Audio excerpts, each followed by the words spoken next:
வேறு லெவலில் எக்ஸ்ட்ரானரியான எபிசோட் வந்திருக்குன்னே சொல்லலாம். ஸ்பனாவும் ஃபுல்லோடையும் கேளுங்க. இந்த வீடியோ பிடிச்சிருந்துச்சுன்னா லைக் பண்ணி நம்ம சேனலுக்கு கண்டினியூவாக ஆதரவு வந்துட்டாங்க. சிவா அவங்க அப்பாக்காக அவங்களுக்கு ஆசையாக பிடிச்ச கலரில் ஒரு சட்டை வந்து வாங்கி தராப்புல. இதை பொன்னி மூலியமாக வந்து கொடுக்குறாங்க. செல்வராணி வந்து பார்க்குறாங்க, பரவாயில்லையே அந்த கலர்லேயே உங்களுக்கு சட்டை கிடச்சிருச்சா அப்படின்னு சொல்லும்போது சிவா வந்து கொஞ்சம் ஏமாந்துட்டாரு. அவங்க அப்பாவை தூரத்துலேருந்து பார்த்துக்கிட்டே இருக்கிறப்ப இது எல்லாம் நம்ம சிவா பார்த்த வேலை தானா, ஓகே இனிமேட்டுங்க அந்த சட்டை இருக்கவே கூடாதுன்னு சொல்லிட்டு, ஏங்க எனக்கு சட்டை வேணும் அப்படின்னு சொல்லி கேட்கும்போது, எதுக்கு சித்தி இப்படியெல்லாம் வந்து கேட்குறாங்க ஒன்றும் புரியலங்கிற மாதிரி சிவா வந்து யோசிக்கும்போது, இப்போ கொடுக்க போகிறீங்களா இல்லையா, முடியாது என்னால் தர முடியாது அப்படின்னு சொல்லும்போது எல்லாரும் முன்னாடியும் கத்திரிக்கோலை எடுத்து விட்டு வந்து அப்படியே சட்டையை வந்து கிழிச்சிடுறாங்க. இனிமேட்டு இதை நீங்கள் போடவே கூடாது போதுங்களா அப்படின்னு அந்த இடத்துல சொல்கிறாங்க. பொன்னி நீ தான் இதை வாங்கிட்டு வந்து கொடுத்தியா அப்படின்னு சொன்னோன்னே ரொம்ப சோகமாயிடுறாரு நம்ம சிவா. அந்த இடத்துல ரொம்ப வந்து சட்டையெல்லாம் கிழிஞ்சதை பார்த்துக்கிட்டே இருக்காங்க நம்ம உதய பெருமாள். அப்பன்னு பார்த்து, என்ன சித்தப்பா இப்படி இருக்கீங்க, எல்லாம் உங்கள் சித்தி பண்ண வேலை தான், என்ன ஆச்சு. சிவா வாங்கி கொடுத்தான், அதை பொம்மி மூலியமாக வந்து கொடுத்தான்.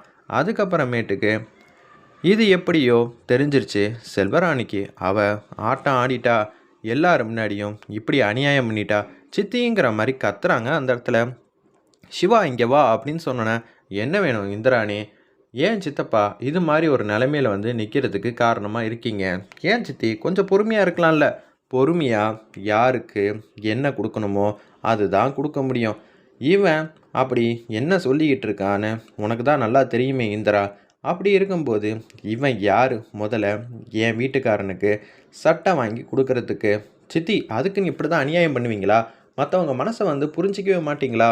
நான் எதுக்கு மற்றவங்க மனசெல்லாம் வந்து புரிஞ்சுக்கணும், ஒன்றும் புரியல. உனக்கு அவங்க வசதியாக இருந்துச்சுன்னா நீ வந்து அவங்கள தலை மேலே தூக்கி வச்சு தாங்கு. அதே அளவுக்கு நானும் இது மாதிரி இருக்கணும்னு எதிர்பார்க்குறதெல்லாம் ரொம்ப தப்பு. கரெக்டு தான், எதிர்பார்க்கறது எல்லாமே தப்பு. உங்களுக்கு பிடிக்கலன்னா சித்தப்பாவை ரூமுக்கு கூட்டிகிட்டு போயிட்டு நீங்கள் சட்டையை கிழிச்சிருந்தீங்கன்னா யார் கேட்பா. இங்கே ஹாலில் உட்காரும் போதே நீங்கள் இது மாதிரி கிழிச்சிருக்கீங்கன்னா மற்றவங்க மனசு எவ்வளோ கஷ்டப்படணும்னு கொஞ்சமாவது வந்து புரிஞ்சுருக்கீங்களா. என்ன நினச்சிக்கிட்டு இருக்கீங்க, என்ன கேள்வி கேட்க ஆள் இல்லைன்னு நினச்சிங்களா அப்படின்னு நம்ம இந்திராணி மாஸ் பண்ணுறாங்க சிவாக்காக. சிவா அழுவாதடா, நான் இருக்கேன்டா உனக்காக அப்படின்னு அந்த இடத்துல பேசும்போது, அக்கா என்ன இருந்து என்ன பிரயோஜனம், என்னால் உரிமையாக ஒரு சட்டை கூட வாங்கி தர முடியாத அளவுக்கு நான் பாவி ஆகிட்டேனா அப்படின்னு சொல்லும்போது, டேய் முதல்ல நீ ஏன்டா இவருக்கு வந்து வாங்கி தரணும், எனக்கு இவர் அப்பா போல அப்படின்னு சொன்ன செல்வராணி இன்னமும் கோவப்படுறாங்க. போதுமா இந்திரா போதுமா, சபையில் இருக்கும்போது இப்படியெல்லாம் வந்து சொல்கிறானே, இதுவே வெளியாள் மூலியமாக வந்து சொன்னால் என்ன ஆகுறது, அதுக்காக தான் நான் இப்படியெல்லாம் வந்து செஞ்சேன் அப்படின்னு சொல்லும்போது, நான் இனிமேட்டுக்கு யாருக்கும் எதுவும் வாங்கி தரல போதுங்களா அப்படின்னு சொல்லிட்டு அந்த கிழிஞ்ச சட்டை கூட என் புருஷன் கையில் இருக்கக்கூடாதுன்னு சொல்லி தூக்கி வந்து வீசுகிறாங்க. அந்த சட்டையை வந்து ஃபீல் பண்ணி அப்படியே எடுத்துகிட்டு அப்படியே வந்து போயிட்டே இருக்காங்க. சித்தி நீங்கள் செய்கிறது கொஞ்சம் கூட வந்து சரியில்லை, அதே தான்மா நானும் சொல்கிறேன், கண்டவங்களுக்காக என்கிட்டலாம் வந்து பேசிக்கிட்டு இருக்கல, அதுவும் கொஞ்சம் கூட வந்து சரியில்லை, நீ என்ன நினச்சிக்கிட்டு இருக்க மனசில் அப்படின்னு அந்த இடத்துல செல்வராணி கேட்கும்போது, சரி போட்டோம், இனிமேட்டுக்கு நான் சொல்கிறேன், எது வேணாலும் யார் வேணாலும் வாங்கி தரலாம், சிவா நீ வாங்கிட்டு வந்து கொடுப்பா அப்படின்னு சொல்லும்போது, என்கிட்ட இதே மாதிரி இன்னொரு சட்டையெல்லாம் வந்து வச்சுருக்கேன் அப்படின்னு சொல்கிறாங்க, இதை நான் இப்போ கொடுக்கலாமா அப்படின்னு சொல்லும்போது, வேணாம் சிவா, உன் மேலே மதிப்பு மரியாதை இல்லாத பட்சத்தில் யாருக்காக நீ என்ன செஞ்சு என்ன பிரயோஜனம், ஒன்றை தான் சில பேர் வந்து ஏற்றுக்க மாட்டேங்கிறாங்கல்ல, அப்படி இருக்கிற சூழ்நிலையில் சில பேரை வந்து அப்படியே வந்து விட்டுறணும்ப்பா. நீ என்னோட தம்பி, என்னோட தம்பியாக இங்கே இருந்தால் போதும், அன்பு பாசம்லாம் காட்டாத, உன் அருமை யாருக்கு இங்கே புரியல. அப்போனா கபிலன் காட்டுற விட அன்பை சிவா வந்து காட்டிட்டானா அப்படின்னு சொல்கிறப்ப, அம்மா என்ன எதுக்குமா இந்த விஷயத்தில் வந்து கோத்து விட்ற, இப்போ என்ன அக்கா என்னை விட சிவா தான் முக்கியம்னு எல்லாரும் முன்னாடி சொல்லணும்னு நீ ஆசைப்படுறியா, இல்லை எனக்கு தேவையில்லை, எதுக்கு தேவையில்லாமல் என்ன இந்த விஷயத்தில் வந்து இழுக்கிற அப்படின்னு சொல்லி கபிலன் வந்து கேட்குறாங்க. சரிடா பாத்தியா, கபிலனே வந்து கவலைப்படுற அளவுக்கு உன்னோட செயல்பாடு வந்து இருக்குது, இத்தனை நாளாக கபிலன் கபிலன் சொல்லிக்கிட்டு இருந்த, இப்போ சிவா சிவான்னு சொல்லிக்கிட்டு இருக்கேன். இந்த வீட்டில் யாருக்காக இருந்தாலும் நான் கேட்க தான் செய்வேன், ஆனால் என்ன பண்ணுறது, இங்கே கேட்க முடியாத அளவுக்கு சூழ்நிலை இப்படியெல்லாம் இருக்குன்னொன்னே இந்திராணி முன்னாடி வந்து உதயபெருமாள் செம்மையாக கத்துறாங்க. இந்த வீட்டில் யாருக்கும் என்ன எப்போ பேசணுன்னே தெரியாதுமா, நீ எதுக்குமா வந்து தேவையில்லாமல் வந்து கோவப்படுற? என்னால் இப்படி சத்தம் போட்டு பேச முடியாதா? இல்லை எனக்கு தான் திராணி இல்லையா? பேசியிருப்பேன். இவ கிழிச்சதுக்கு அப்புறமேட்டுக்கு இது மாதிரி பேசியிருந்து என்ன பிரயோஜனம்? அதனால அமைதியாக இருக்கிறது தான் சரி அப்படின்னு சொல்லி அந்த இடத்துல வந்து சொல்லும்போது, ஏய் நீ எப்போ ஆசைப்பட்டாலும் சரிடா, உன் ஆசையை இந்த வீட்டில் நான் இருக்கிற வரைக்கும் நடத்தவே முடியாது அப்படின்னு அந்த இடத்துல வந்து சொல்லிட்டு இருக்கிறப்ப உதயபெருமாள் வந்து ரொம்ப சோகமாயிட்டாரு. இன்னொரு வாட்டி என் பையன் விஷயத்தில் இவ தலையிடவே கூடாது, அதுக்கேற்ற மாதிரி தக்க பதிலடி கொடுத்தே ஆகணுங்கிற மாதிரி உதயபெருமாள் வந்து யோசிச்சுட்டு இருக்காங்க. இருப்பினும் விடுங்க சித்தப்பா, இப்போ சித்தி மேலே கோவப்பட்டு என்ன பிரயோஜனம்? போங்க, எதுவாக இருந்தாலும் பேசிக்கலாம். ஓ, அந்த அளவுக்கு வந்துட்டாரா இவர் அப்படின்னு சொல்கிறப்ப சரின்னு சொல்லிட்டு செல்வராணி வந்து உச்சக்கட்ட கோவத்தில் அவங்க மட்டுக்கும் போகிறாங்க. போயும் போயும் அவனுக்காக என்னையே சத்தம் போடுற அளவுக்கு வந்துட்டாரா?